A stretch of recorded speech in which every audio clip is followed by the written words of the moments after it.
Everyone and welcome. Jenny Marples here with a brand new journal to share with you today.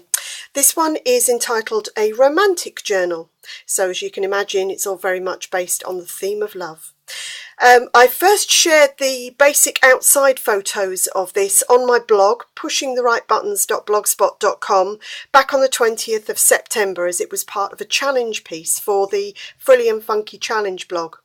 But what I've also done is shared a full tutorial for creating the both the cover and also the inside pages. More of that in a while, but I'd like to share with you today a walkthrough of the journal, just because I know some people prefer to see moving images and really get a close-up on some of the details. So let's start with the cover. As you can see, very much a faded beauty look to this one, with old roses, all of which have been handmade and hand dyed using gesso and distress stains. So just a little close up there. And on the side here, you'll see that I have included charms, a number of different charms. A couple of these have cabochons on them, and they have been filled with coordinating papers from the inside.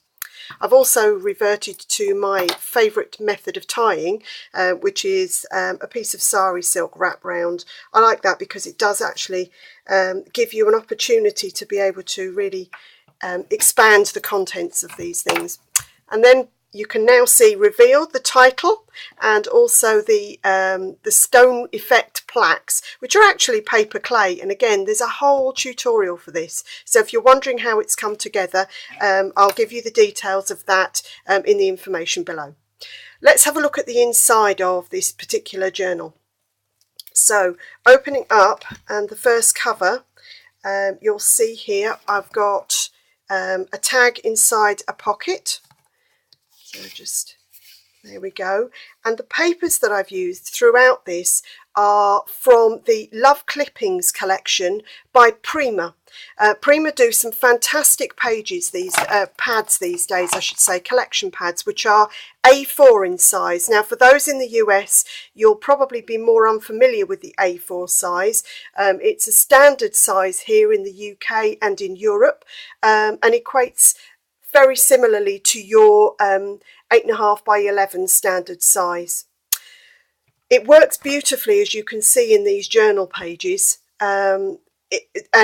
actually for these pages I haven't actually cut anything at all. So to give you a flip through, you can see that all I've had to do is actually fold the pages over, and they create different types of pages. So here we have a pocket with some journaling cards, all of which are included in the Prima kit. I've also included throughout little charms, little bits of sari silk, and just flipping back there you'll be able to see some lace trim and also the tabs. All of these come from the tabs, sorry, and the cover all come from the Eileen Hull journal die, which I know you've heard me mention several times before. You'll also see I've actually added some stamping to the pages as I've gone along, and I'll talk more about those in a minute. Okay, and there's some more detail that I've added on here. Very easy, just taken from the spare pieces of paper within the kit. And here we have a flip out page, so you can see you get plenty of room here, the idea being that you're able to add your own photos in your own journaling and record your own romantic memories. This particular page here then just flips up to reveal just a little extra room for maybe a hidden secret message.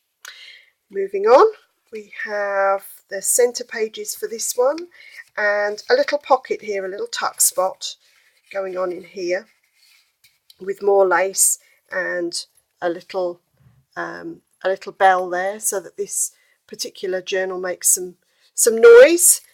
And again, we move on, there's more flip out pages going through here, and another pocket. And I love this.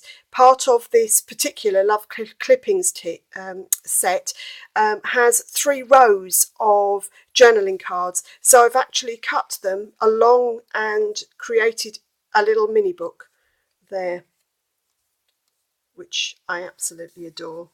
So let's pop that in here, a bit more stamping on here just to add, and that's the first of the, oh, a flip out here as well, nearly forgetting. There we go.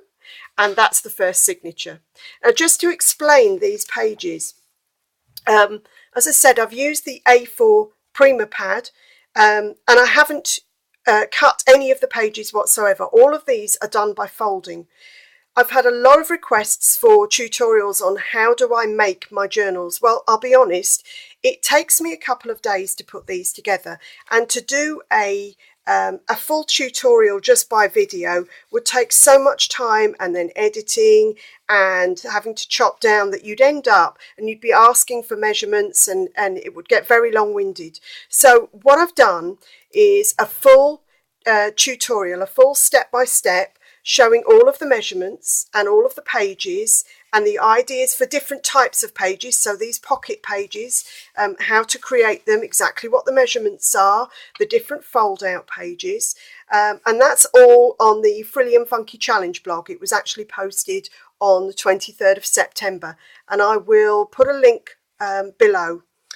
You can see here just a little pocket page, and again I explain exactly how these can very easily be created, and what I've done is created the basic pages, and now you're seeing the final finished pages where I have included the stamping and included the bits of trim which make you know, just those added finishing touches and all those little trinkets and charms that you can add on, just to make it really personal.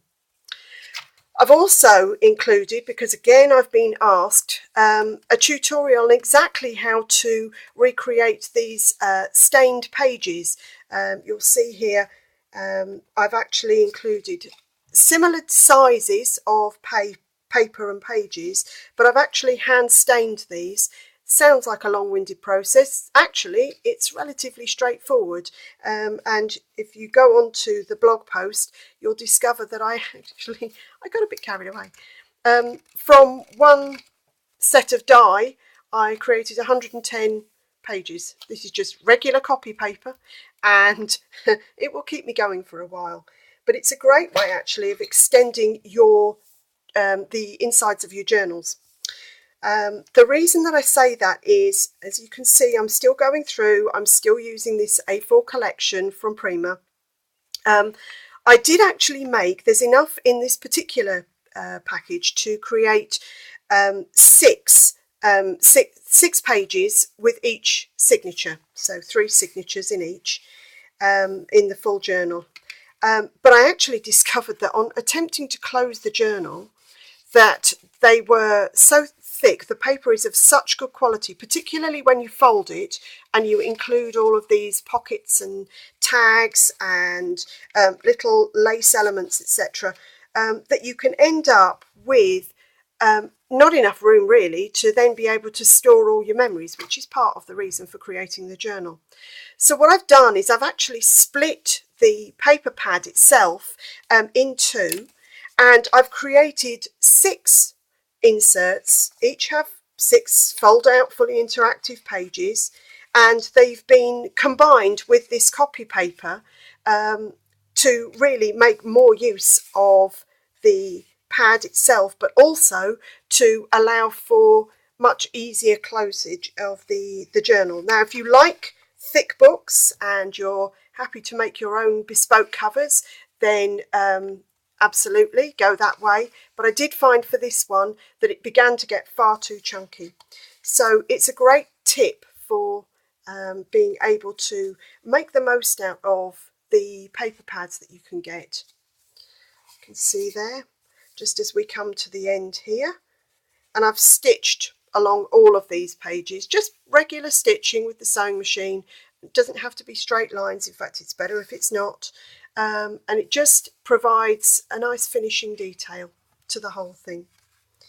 And here we are at the back with the final tag. So very basic flip through. I hope you've enjoyed seeing that. Okay, as I said, full tutorial on exactly how you can recreate both the cover and also these inside inserts. And I'll just bring in the separate sheets of inserts here so you can see. So you can actually make 6 of these inserts, very basic. These are before I've stamped or added trim, and I'll show you exactly how to do that, and I'll put the link for that below. And then you can go ahead and make your own journals.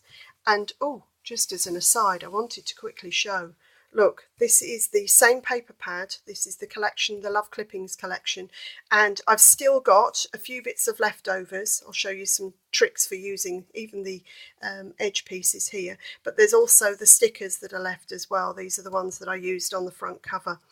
So yeah, you can absolutely use up every last scrap of this particular collection, and there are many more if you don't want to do a romantic theme. There are a number of these different pads being produced by Prima, which is great. Hope you've enjoyed seeing this. If you've got any questions, do let me know. As I said, I'll put that link to the tutorial showing exactly how to recreate this journal, and that includes as well the elastic closures here, because again, I've had a number of people asking, how do I insert my elastics? And again, that's all included. But if you do have any questions, please do let me know, and yeah, I hope you enjoyed that. Okay. Thank you for joining me today. If you like what you've seen, please press the like button. And also, if you'd like to see more, make sure you subscribe to my YouTube channel. And for now, take care, and I'll see you soon.